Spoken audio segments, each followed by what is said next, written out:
जी student, अस्सलाम वालेकुम। हम एरे क्यों यूज करते हैं? एरे में भी तो हम एलिमेंट्स को स्टोर करवाते हैं, वैल्यूज को स्टोर करवाते हैं, लेकिन हम उनको वैसे भी तो डिक्लेयर करवा सकते हैं जिस तरह हम इन ए बी सी, मतलब हम डिफरेंट वेरिएबल्स को डिक्लेयर करवाते हैं किसी भी प्रोग्राम के अंदर। फिर उसके अंदर हम उन वैल्यूज को इनपुट करवा सकते हैं या उनको हम वैल्यू असाइन करवा सकते हैं वेरिएबल्स। तो फिर हमें एरे की जरूरत क्यों महसूस होती है? आज हम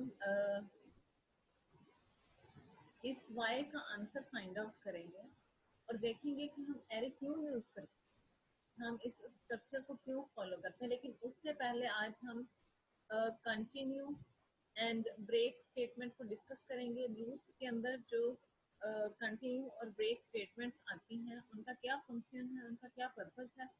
उससे पहले हम उस चीज़ को डिस्कस करेंगे, उसके बाद हम वापस आएंगे कि हम एरे क्यों यूज करते हैं। हम वैल्यूज को, एलिमेंट्स को स्टोर करवाने के लिए वेरिएबल्स भी तो डिक्लेयर करवा सकते हैं, लेकिन फिर भी हम एरे डिक्लेयर करवाते हैं क्यों? इस क्वेश्चन का आंसर फाइंड आउट करने से पहले आज हम कंटिन्यू एंड ब्रेक स्टेटमेंट को डिस्कस करेंगे, देन उसके बाद हम एरे के इस क्वेश्चन की तरफ आएंगे।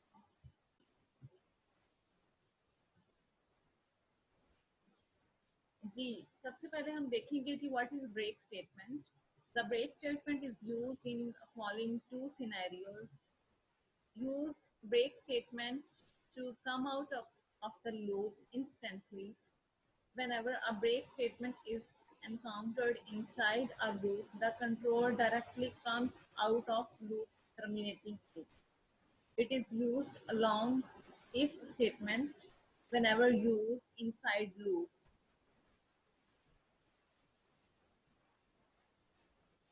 It only occurs for a particular condition. आप नीचे सेंटेक्स में इसका देख सकते हैं, स्क्रीन पे शेयर किया गया है आपके साथ। सेंटेक्स ऑफ ब्रेक स्टेटमेंट इस तरह से जस्ट ब्रेक का वर्ड लिखा जाता है विद सेमीकोलन। इसको कब यूज किया जाता है? इसको यूज किया जाता है, use break statement to come out of the loop instantly. आप लूप को एंड कर सकते हो, उसको जब आपने टर्मिनेट करना है, वाइंड अप करना है, तो आप इसको यूज कर सकते हो। It is use in switch case, otherwise इसको स्विच केस में भी यूज किया जाता है। In switch case control structure, after the case block, generally all cases in switch case are followed by a break statement to avoid the subsequent cases execution. Whenever it is encountered in switch case block, the control comes out of the switch case body. अब ये किस तरह से working होती है सारी की सारी लूप में और स्विच स्ट्रक्चर में, इन दोनों सिनेरियोज में कैसे हम ब्रेक स्टेटमेंट को यूज करते हैं with the help of program, अभी हम इसको डिस्कस करते हैं और देखते हैं। Here is an example of break statement. While loop के अंदर किस तरह से ब्रेक स्टेटमेंट को अप्लाई किया गया है, आपके सामने उसकी एक एग्जांपल है स्क्रीन पे शेयर की गई, जो कि आप देख सकते हैं। इस एग्जांपल पे we have a while loop running from 10 to 200, but since we have a break statement that gets encountered when the loop counter variable value reaches 12, किस तरह से वर्किंग कर रहा है इसको भी देख लेते हैं। हेडर फाइल्स के बाद आप देख सकते हैं यहाँ पे जी मेन फंक्शन स्टार्ट हो गया। यहाँ पे हम मेन फंक्शन के अंदर आ जाते हैं। ठीक है, मेन फंक्शन में आप देख सकते हैं यहाँ पे इंट नम एक वेरिएबल डिक्लेयर किया गया है, उस वेरिएबल को वैल्यू असाइन की गई है 10। ठीक है, अब वाइल की कंडीशन अप्लाई की गई है, वाइल लूप यहाँ पे लगाया गया है। वाइल की कंडीशन क्या है कि नम लेस देन 200 की, नम को आपने 10 डिक्लेयर करवाया है, नम को वैल्यू असाइन की गई है जी 10। ठीक है, अब यहाँ पे कंडीशन चेक करें, नम क्या है 10, 10 लेस देन 200। ठीक है, नम की वैल्यू कह रहे हैं या तो लेस देन 200 हो या फिर इक्वल टू 200। अच्छा जी, कंडीशन हमारी ट्रू हो गई है, 10 जो है वो लेस है, सी आउट करवा देगा ये वैल्यू ऑफ नम इज और नम क्या है हमारे पास 10। ये इसको यहाँ पे ये देखिए नीचे आउटपुट में आप देख सकते हैं, ये फर्स्ट वाली लाइन जो है सी आउट हो जाएगी इस सी आउट स्टेटमेंट के थ्रू। अच्छा जी, उसके नीचे आप देख सकते हैं यहाँ पे इफ स्टेटमेंट अप्लाई की गई है। If num is equal to 12, कह रहा है कि अगर नम यहाँ पे साथ ही इस लूप के साथ ही एक इफ स्टेटमेंट लगाई गई है कि अगर नम की जो वैल्यू है वो 10 के सॉरी 12 के इक्वल है, अगर if num is equal to 12, अगर नम की वैल्यू जो है वो 12 के इक्वल है, देन ब्रेक, फिर ये लूप खत्म कर दिया जाए, एंड कर दिया जाए। अभी हम यहाँ पे चेक करेंगे 10 और 12 इक्वल नहीं है, तो ये ब्रेक स्टेटमेंट यहाँ पे एग्जीक्यूट नहीं होगी, इसके लूप से बाहर आ जाएगा कंट्रोल।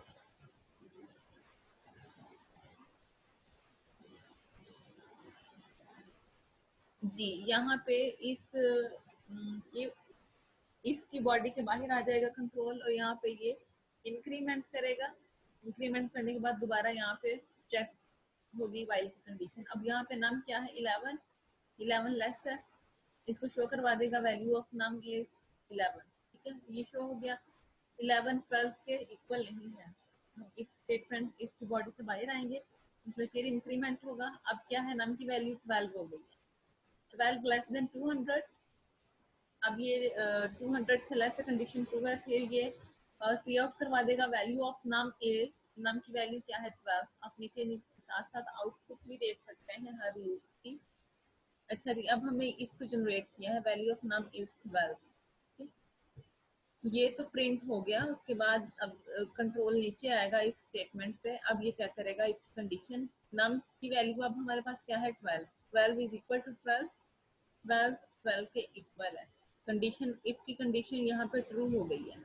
अब जब इफ की कंडीशन ट्रू होगी तो इफ की बॉडी के अंदर कंट्रोल मूव करेगा, इफ की बॉडी के अंदर जाएगा और जाके इस ब्रेक स्टेटमेंट को एग्जीक्यूट कर दिया जाएगा। ब्रेक स्टेटमेंट मीन हमारी इसकी कंडीशन ट्रू हो गई। कंडीशन ट्रू हुई तो इफ की बॉडी के अंदर कंट्रोल आ गया और उसने ब्रेक स्टेटमेंट को एग्जीक्यूट कर दिया, और ब्रेक स्टेटमेंट ने क्या किया, प्रोग्राम को यहीं पे एंड कर दिया। सॉरी, ब्रेक ने क्या किया है, ब्रेक ने यहाँ पे इस लूप को एंड कर दिया। हमने इस लूप के अंदर ब्रेक स्टेटमेंट लगाई है। अब ये जो ब्रेक स्टेटमेंट इसने क्या किया है, इस लूप को ब्रेक कर दिया है, कंट्रोल इस लूप से बाहर आ जाएगा। यहाँ पे ये वाला जो कर्ली ब्रेसेस है, इससे हमारा लूप एंड हो रहा है। ब्रेक ने क्या किया, वहीं पे ब्रेक किया लूप को, लूप से बाहर आ गया कंट्रोल, और उसने सी आउट करवा दिया। सी आउट है I am out of the loop. अब ये वाली स्टेटमेंट प्रिंट हो गई है और प्रोग्राम एंड। तो ये काम है जी ब्रेक स्टेटमेंट का। इस तरह से आप ब्रेक स्टेटमेंट यूज कर सकते हैं जहाँ कहीं आपको जरूरत है। नेक्स्ट आप एक और एग्जांपल देख सकते हैं ब्रेक स्टेटमेंट की। ये भी सेम वैसे ही वर्किंग इसमें की गई है, लेकिन वो लास्ट वाले प्रोग्राम में हमने वाइल लूप यूज किया था, लेकिन यहाँ पे फॉर लूप है। उसी तरह फॉर लूप के अंदर आप देख सकते हैं इफ के साथ इफ यूज करते हुए उसके साथ ब्रेक स्टेटमेंट यूज किया गया है। इस ब्रेक ने क्या किया है, इस फॉर लूप को एंड कर दिया, और एंड करके उसने प्रिंट करवा दिया है I am out of the loop. ठीक है, ये जब तक कंडीशन ट्रू रही है उसने ये वाली आउटपुट जनरेट की। ये आउटपुट जनरेट होने के बाद जैसे ही हमारी इफ कंडीशन ट्रू हुई, 197 इज इक्वल टू 197, उसने ब्रेक कर दिया हमारे लूप को, और लूप से बाहर आके इस स्टेटमेंट को एग्जीक्यूट किया है I am out of the loop. Same वैसा ही प्रोग्राम है। लूप को हम ऑलरेडी डिस्कस कर चुके हैं। हम स्विच स्ट्रक्चर की तरफ चलते हैं। Now let's move to the switch structure.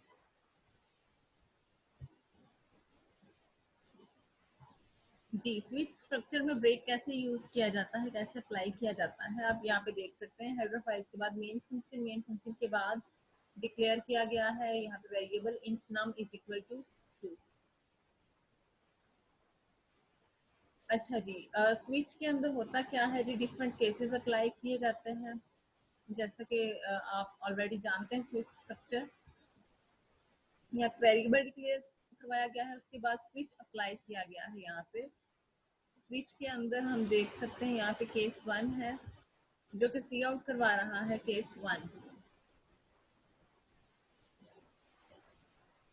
उसके बाद ब्रेक स्टेटमेंट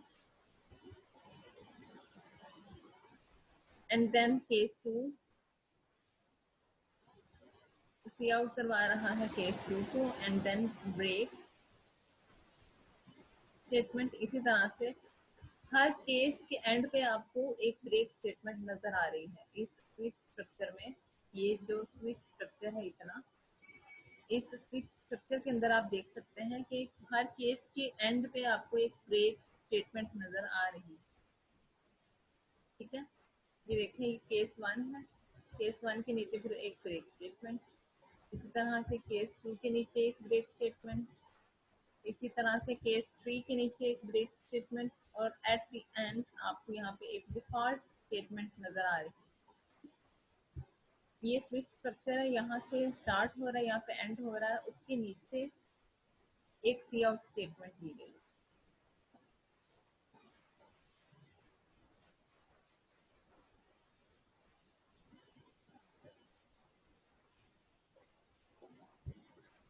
अच्छा जी, आउटपुट में आप देख सकते हैं, in this example we have break statement after each case block. This is because if we don't have it, then the subsequent case block would also execute. The output of the same program without break would be, ये देख सकते हैं आप, अगर हम break statement use नहीं करेंगे then क्या होगा कि केस 2 जनरेट होने के बाद केस 3 भी एग्जीक्यूट हो जाएगा, और फिर उसके बाद डिफॉल्ट, और डिफॉल्ट के बाद फिर ये लास्ट वाली सी आउट स्टेटमेंट भी एग्जीक्यूट हो जाएगी। तो हमने जिस केस को एग्जीक्यूट करवाना है उसको करवाने के बाद हमें हर केस के बाद एक ब्रेक स्टेटमेंट लिखना होता है लाजमी। ठीक है, the output of the same program without break would be, ये देखें आउटपुट में कितना चेंज आ गया। ये आउटपुट असल में अगर हम ब्रेक स्टेटमेंट अप्लाई करेंगे देन हमारी ये आउटपुट आएगी। अगर हम ब्रेक अप्लाई नहीं करेंगे, ब्रेक स्टेटमेंट यूज नहीं करेंगे, तो देखें ये आउटपुट जनरेट होगा।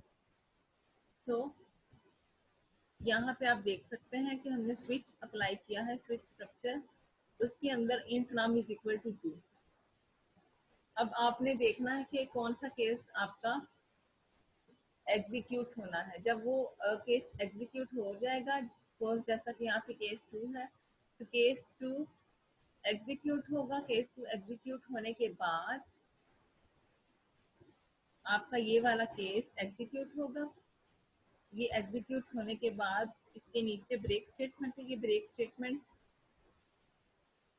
इस इस केस को यहीं पे एंड कर देगा, इस स्विच स्ट्रक्चर को यहीं पे एंड कर देगा। और ये वाला जो ब्रेक स्टेटमेंट है कंट्रोल को इस स्विच स्ट्रक्चर से बाहर निकाल देगा। इस स्विच स्ट्रक्चर से बाहर निकाल के देन इस स्विच स्ट्रक्चर से केस को बाहर निकाल के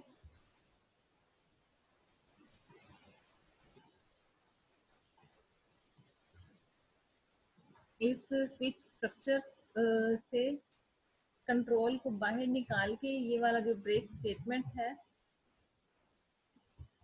ब्रेक स्टेटमेंट कंट्रोल को मूव कर देगा इस सी आउट स्टेटमेंट की तरफ, एंड देन ये वाला जो स्टेटमेंट है ये एग्जीक्यूट हो जाएगा। तो इस तरह से एग्जीक्यूशन होती है ब्रेक स्टेटमेंट की।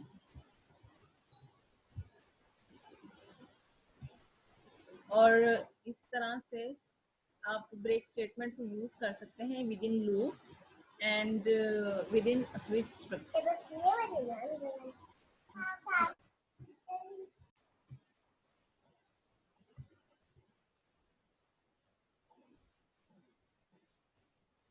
जी स्टूडेंट्स, पहले हम डिस्कस कर रहे थे ब्रेक स्टेटमेंट। ब्रेक स्टेटमेंट के बाद अब हम डिस्कस करेंगे कंटिन्यू स्टेटमेंट के हवाले से। What is continue statement? Continue statement is used inside loop. ये स्टेटमेंट भी लूप के अंदर यूज की जाती है। Whenever a continue statement is encountered inside a loop, control directly jumps to the beginning of the loop for next iteration, and skipping the execution of a statement inside loop body for the current iteration. मैं दोबारा से repeat कर रही हूँ कि continue statement क्या होती है। Continue statement is used inside loop.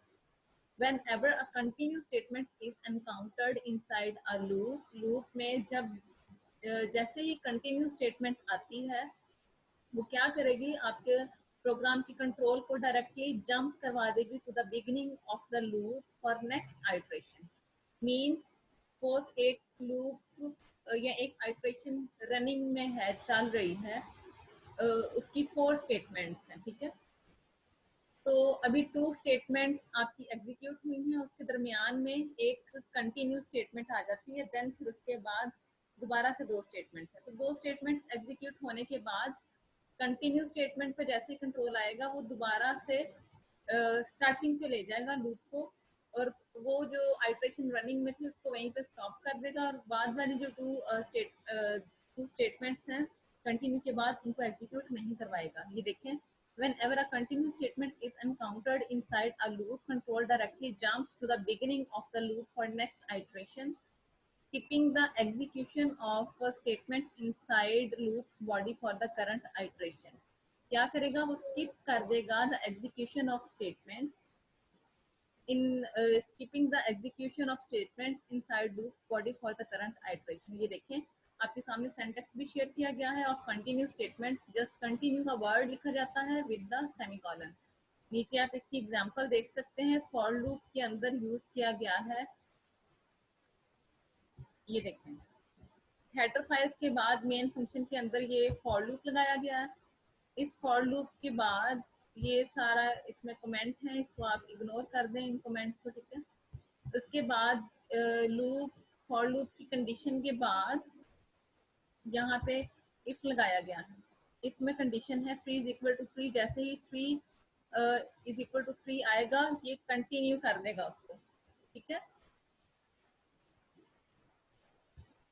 अच्छा जी, आप देखें, int num is equal to 0, इसको 0 से इनिशियलाइज करवाया गया है। 0 लेस देन 6, अगर 0 जो है वो 6 से लेस है, ठीक है, कंडीशन ट्रू हो गई, तो क्या करेगा, उसमें इंक्रीमेंट कर देगा और इसकी कंडीशन चेक करेगा 3 if num is equal to 3। अब जो 0 है वो तो उसके इक्वल नहीं है ना, 3 के इक्वल नहीं है। तो इसकी स्टेटमेंट, इसके अंदर कंटिन्यू स्टेटमेंट लगी है, वो एग्जीक्यूट नहीं होगी। नीचे वाली सीएफ स्टेटमेंट एग्जीक्यूट होगी, जो कि प्रिंट करवाएगी नम को, जो कि है 0। फिर लूप चलेगा, फिर इंक्रीमेंट के बाद 1 हो जाएगी, 1 हो गई आउटपुट, इसी तरह से 2। उसके बाद जब 3 पे आएगा ना, ठीक है, इंक्रीमेंट के बाद जब वैल्यू 3 हो जाएगी, नम की वैल्यू जब 3 हो जाएगी, then num 3 is equal to 3, तो ये कंटिन्यू स्टेटमेंट एग्जीक्यूट होगी। तो ये कंटिन्यू स्टेटमेंट क्या करेगी, नीचे वाली स्टेटमेंट फिर एग्जीक्यूट नहीं होगी, कंटिन्यू क्या करेगी, फिर स्टार्टिंग पे ले जाएगी इस लूप से, तो यहाँ से दोबारा से स्टार्ट करवा देगी। इसी तरह से 3 आपका प्रिंट नहीं होगा, क्योंकि ये वाली स्टेटमेंट एग्जीक्यूट होने नहीं देगी continue statement. Continue statement loop को बिल्कुल स्टार्ट पे ले जाएगी। आपने यहाँ पे इसकी डेफिनेशन में ये देखा था, यहाँ पे ये जंप करवा देती है बिगिनिंग ऑफ द लूप, ठीक है, बिगिनिंग ऑफ द लूप पे ले जाएगा ये कंटिन्यू स्टेटमेंट कंट्रोल को, और फिर इस तरह से 3 जस्ट आपका स्किप हो जाएगा। इस तरह से 4, 5, 6, ये 6 तक चलेगा, क्योंकि यहाँ पे कंडीशन चलेगी। तो इस तरह से आप कंटिन्यू स्टेटमेंट और ब्रेक स्टेटमेंट को यूज कर सकते हैं विद इन लूप।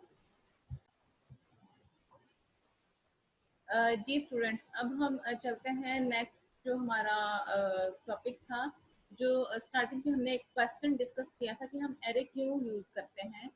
हमने अगर वैल्यूज को एलिमेंट्स को स्टोर करवाना है तो उसके लिए हम वेरिएबल्स भी तो डिक्लेयर करवा सकते हैं। उसके लिए हम ये एरे वाला स्ट्रक्चर ही क्यों यूज करते हैं, उसका आंसर हमें यहाँ पे मिल रहा है। ये देखें, an array is a collection of similar items stored in continuous memory locations. In programming, sometimes a simple variable is not enough to hold all the data. For example, let's say we want to store the marks of 500 students. Having 500 different variables for this task is not feasible. So we can define an array with size 500 that can hold the marks of all students. अगर हमें 500 students के marks store करवाने हैं तो हम क्या किसी programme के अंदर 500 एरे डिक्लेयर करवाएंगे और हर एरे डिफरेंट नेम का होगा? इतने सारे हम एरे कैसे डिक्लेयर करवाएंगे? तो ऐसी कंडीशन में कि हम 500 डिफरेंट वेरिएबल्स डिक्लेयर करवाएंगे फिजिबल नहीं है। ऐसे सिचुएशन, ऐसे सिनेरियो के लिए हम क्या करते हैं, हम एरे को डिक्लेयर करवाते हैं एंड देन फिर उस एरे के अंदर हम वैल्यूज स्टोर करवाते हैं। जैसा कि आपके सामने यहाँ पे स्क्रीन पे शो किया गया है कि यहाँ पे सपोज 5 एलिमेंट्स हैं एक एरे के अंदर 5 एलिमेंट्स को स्टोर करवाया गया है। ठीक है, एरे असल में क्या है, ये एक डाटा स्ट्रक्चर है, ठीक है, जिसके अंदर आप डाटा को स्टोर करवाते हैं। तो अगर आपके पास ज्यादा डाटा है तो आप उसके लिए इतने सारे वेरिएबल्स डिक्लेयर नहीं करवा सकते, तो आप उसकी जगह पे आप एरे यूटिलाइज कर लेते हैं।